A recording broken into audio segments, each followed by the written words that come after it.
Okay, so what I'm going to do now is I'm going to go through and I'm going to try to latch on to any significant beats, and then I'm going to adjust them with warp markers to make sure they're on the beat correctly.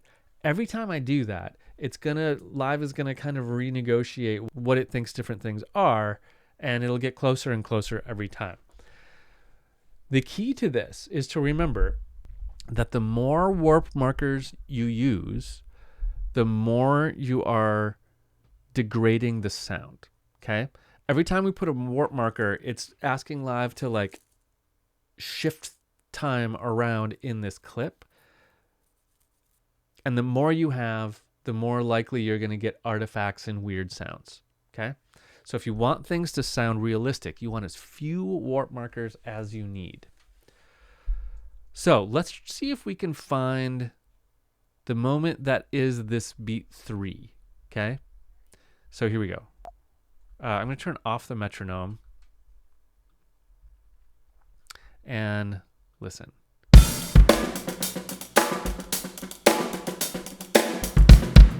Yeah, I still believe it is this kick right there. Okay, so I'm going to take that. I'm going to make my warp marker on it, and I'm going to push it forward. Okay, now let's hear it again.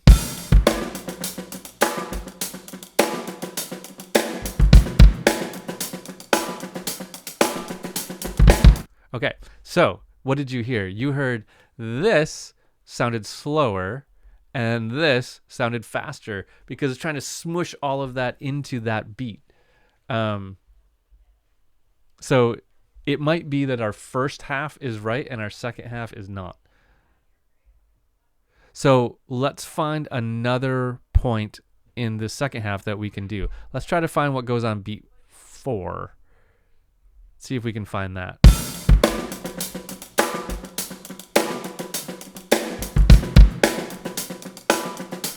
Okay, I think it's this hi-hat hit right here.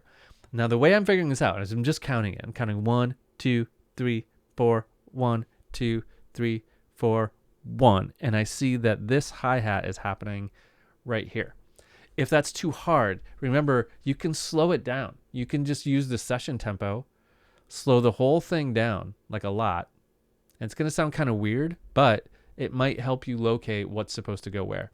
So I'm looking for the start of the 4th measure here. 3, 4, 1, 2, 3, 4, 1, 2, 3, 4, 1, 2, 3, 4. Okay. So I think it's this. Now, there's not an automatic warp marker here. Oh, there is. There is an automatic warp marker here. If there wasn't, it doesn't really matter. You can make warp markers anywhere you want. Just double click and you'll make one. There doesn't need to be one of these gray warp markers here for you to make a warp marker. You can do whatever you want.